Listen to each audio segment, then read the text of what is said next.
C'est comme chaque jour l'heure de retrouver Jacques Munier. Bonjour Jacques. Bonjour Marc. La revue du jour et l'essai du jour. L'essai du jour, Gunther Anders, George Gross, John Herzfeld et Wieland Herzfeld. L'art est en danger chez Alia. Je pense que la prononciation est très moyenne dans ce que je viens de faire là, mais vous allez rétablir. Correct, non, absolument. Ça va oui. C'est un document très révélateur de la vivacité des débats sur l'art à l'époque d'effervescence créative, à une époque donc d'effervescence créative et de mobilisation politique. Nous sommes dans l'Allemagne des années 20, la révolution spartakiste vient d'être écrasée dans le sang. Le mouvement Dada bat son plein à Berlin, le Bauhaus ouvre ses portes à Weimar, l'expressionnisme d'après-guerre développe ses tendances les plus agressives. L'artiste George Gross avec John Herzfeld, de son vrai nom Helmut Herzfelde, l'auteur des célèbres. En fait, c'est le frère de Wieland Herzfeld. Voilà, c'est un nom d'emprunt, un nom d'artiste en quelque sorte. Donc cet artiste qui est l'auteur, vous le savez, des célèbres photomontages anti-nazis de la revue AIZ, et donc son frère Wieland, directeur de Malik Verlag, la maison d'édition où Gross a publié l'essentiel de ses albums. Ils ont tous signé de part d'eux les textes souvent incendiaires qui composent ce livre, en particulier le premier d'entre eux qui lui donne son titre, L'art est en danger. L'éditeur français a placé en frontispice de l'ensemble une photo prémonitoire. George Gross et John Herzfeld, les mains gantées, se saluent et se toisent en souriant avant un match de boxe sous le regard arbitral de Wieland Herzfeld. À l'arrière-plan, on peut reconnaître le visage d'Erwin Piscator, le metteur en scène et l'ami de Brecht.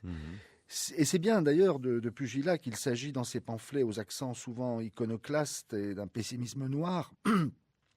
Si l'art est en danger, et nous tous également, c'est d'abord la faute aux artistes eux-mêmes et à leur narcissisme futile. Dans l'arène de l'art, décrite à chaud comme le contexte de l'époque, un étrange petit peuple s'agite et dispute du phraseur pathétique au clown excentrique, le tableau est féroce et réjouissant. On peut s'amuser à identifier les barbares qui nient toute tradition et les gothiques assumés avec leur courant sioniste ou bouddhiste, les cubistes et leur éternelle guitare, les futuristes et ceux qui concoctent un fin ragoût de métropole avec les images saintes de la vieille Russie. Les expressionnistes respectables comme Kandinsky ou encore Paul Klee, qui, je cite, crochetait sur une machine Biedermeier de délicats travaux de jeunes filles, ayant admis la supériorité de la technique en matière de reproduction. Chaplin avait battu Rembrandt. L'heure est à l'art pur et à la peinture de la vie intérieure, une calamité qui a eu pour résultat 77 courants artistiques, chacun voyant midi à sa porte et l'âme véritable à son fronton. D'autres encore emboîtent le pas aux ingénieurs. Le cercle et la ligne chassent l'âme, mais dans les chaises du Bauhaus, on est mal assis. George Gross reconnaît avoir appartenu à ce petit peuple étrange d'individus anémiques vivant sous les toits qui craignent la concierge et par-dessus tout qu'on soupçonne leur œuvre de ne pas être au service du progrès. Il entreprend de montrer, à partir de son propre cas, la contradiction et l'impasse où mène une sensibilité révolutionnaire qui se cantonne dans le domaine de l'art et veut ignorer son impact sur le présent au nom d'un insolite enthousiasme pour l'éternité. C'est l'occasion d'une étonnante autobiographie artistique où l'on apprend que pour exprimer sa haine de la bourgeoisie et parvenir à un trait dur et expressif, il copiait dans les pissotières les dessins folkloriques ou bien s'inspirait des croquis d'enfants à cause de leur caractère univoque. Il dessinait aussi sur le motif, dans la rue, les cafés, les théâtres et projetait de réaliser un opus sur la laideur des Allemands.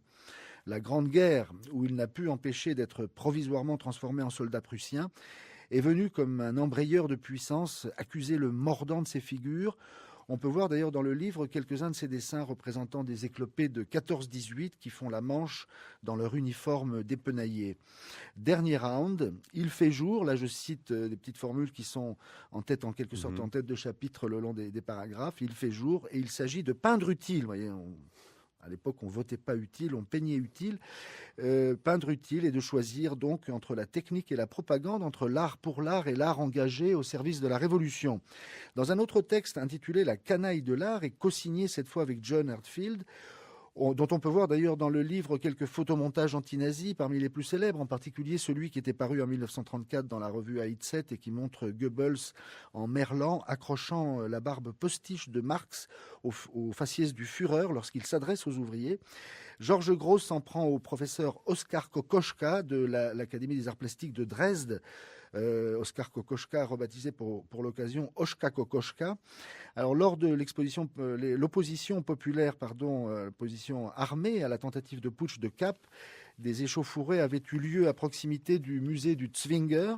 Le peintre avait alors enjoint, dans une lettre ouverte aux belligérants, de quelque bord qu'ils soient, et en évitant de se prononcer, de choisir un autre lieu pour leurs exercices de tir, car, disait-il sans rire, un chef-d'œuvre de Rubens avait été blessé par balle et il déplorait le risque de voir, je cite, le pauvre peuple des générations à venir être dépouillé de ses biens les plus sacrés. Georges Gross suggère en guise de réponse de vendre ses biens sacrés, comme on l'a fait à Vienne, je cite, contre des denrées alimentaires pour la génération montante sous-alimentée. Et il affiche avec John Heartfield cette déclaration en lettres majuscules. Nous saluons avec joie le fait que les balles sifflent dans les galeries et les palais et y atteignent les chefs-d'œuvre de Rubens plutôt que dans les maisons des pauvres des quartiers ouvriers. L'art est en danger, donc Georges Gross, John Heartfield, Wieland Herzfeld et Gunther Anders, c'est chez Alia. Et quelques